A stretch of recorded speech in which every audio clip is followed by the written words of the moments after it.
हम श्री जाववट पहुंच चुके हैं। वहाँ की लीलाओं का वर्णन और वहाँ के ठाकुर जी का दर्शन बस अभी करते हैं।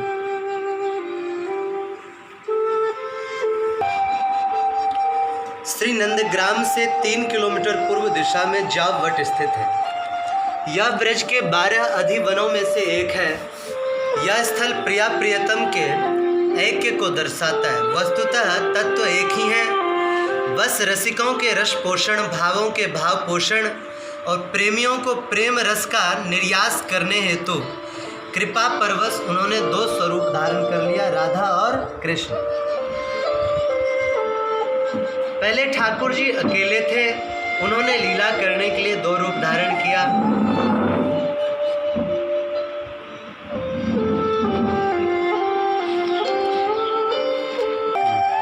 श्री जाववट की इसी भाव की लीला का यहाँ स्थल है।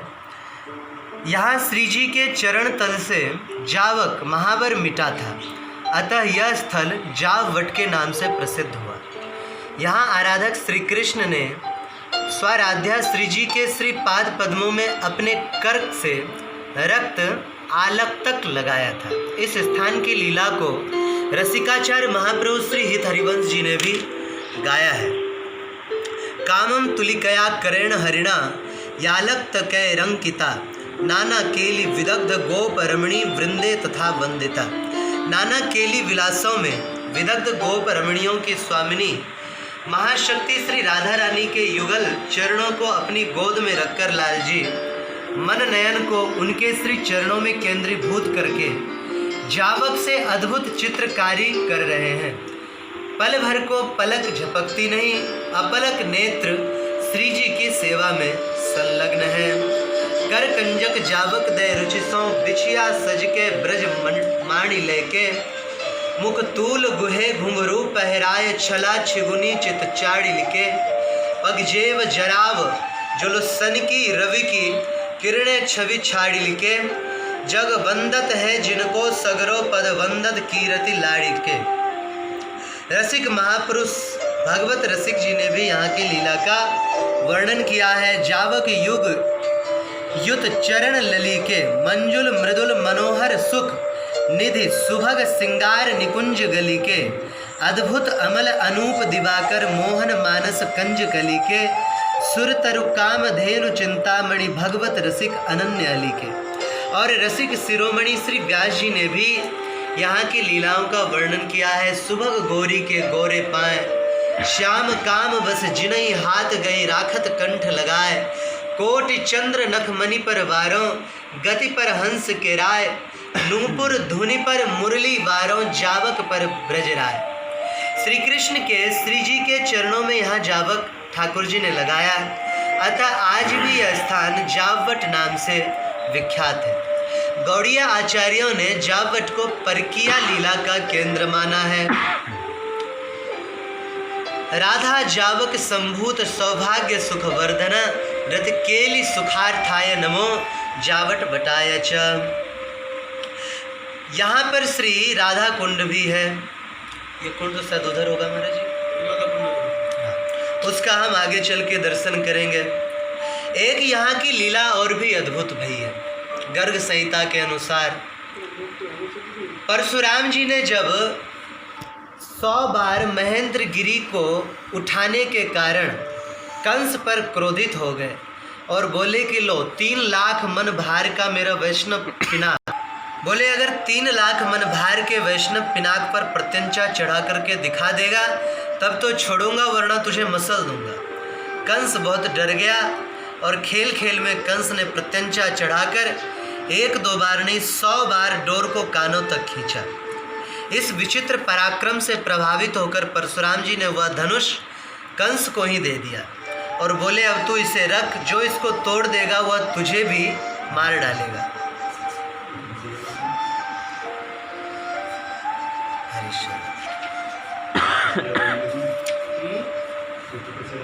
हजार हाथियों के बल वाले जरासंध ने कुबलिया पीड़ गज को जिसने उठाकर योजनों दूर फेंक दिया था, वही कंस, उसने एक बार सोचा कि वृषभानु जी के महाराज का जो महल है वो महल बड़ा प्रभावशाली है।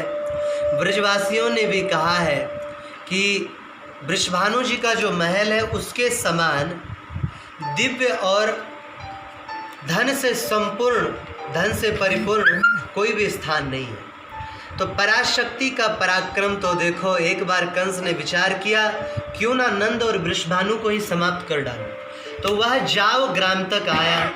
यहाँ के स्थानीय ब्रजवासियों का कथन है कि किशोरी वट के निकट किशोरी कुंड को पार करके जैसे ही प्रवेश किया, बस वैसे ही उसने अपने आप को एक मोटल्ली सखी के रूप में देखा। वो पुरुष से स्त्री बन गया। निकट ही क्रीड़ारत किशोरी जी की प्रिय सहचरी ललिता जी ने जब उसको देखा तो पूछा, अरे मुटल्ली कहाँ से आई है? श्री जी को देखते ही कंस उनके चरणों में गिर पड़ा। लज्जा के कारण कुछ नहीं कह पाया, बस इतना ही कहा कि हे राधे, मैं आपकी शरण में आई हूँ, मुझे क्षमा करें। तब ललिता जी बोल उठी, अरे धमदल्ली, कर जोड़कर बैठने से काम नहीं चलेगा, चल गोबर था। हमारे वृषभानु बाबा के लाखों गाय हैं, बहुत गोबर होए है, थोड़ो काम करेगी तो शरीर को मोटापो न कम है जावे को। ब्रज में ऐसी जनश्रुति है कि 6 महीने तक कंस से गोपियों ने खूब गोबर थपवाया। एक दिन कंस ने राधा रानी के चरणों में पड़ कर के कहा कि हे राधे, अब तो दया करो। ललिता जी ने कहा, जा सरोवर में स्नान कर ले और यहाँ फिर भूल करके मत आना। तब कंस ने किशोरी कुंड में स्नान करके पुरुष बन करके ऐसा भागा कि दोबारा कभी भी यहाँ पर नहीं आया।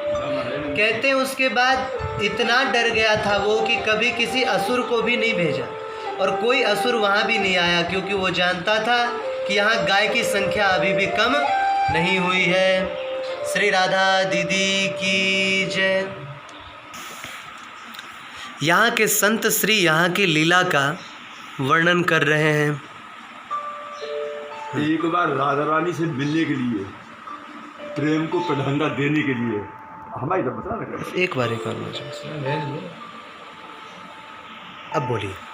एक बार ठाकुर श्याम सुंदर ने राधा रानी के प्रेम की प्रधानता देने के लिए यहाँ पर एक लीला की थी, कृष्ण का लीला जी, जिसमें ठाकुर श्याम सुंदर राधा रानी से मिलने आते हैं। राधा रानी से मिलने आते हैं जी।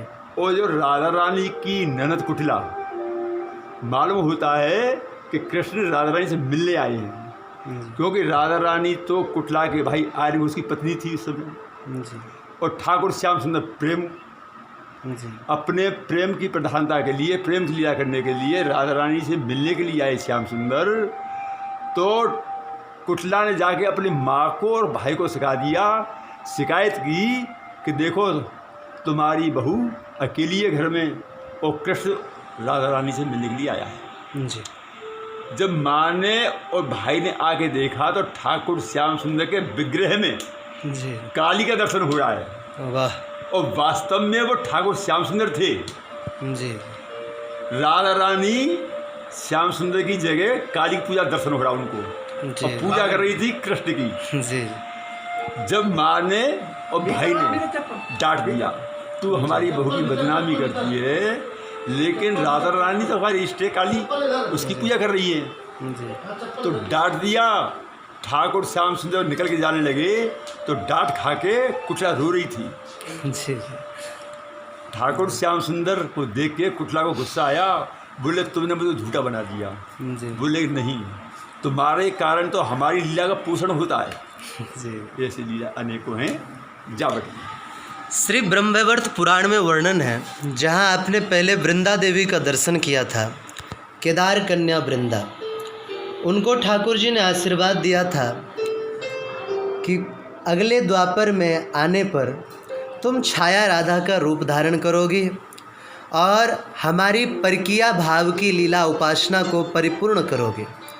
वही लीला को परिपुष्ट करने के लिए ठाकुर जी ने यहाँ पर इन लीलाओं का विस्तार किया है। जय जय श्री राधे श्याम।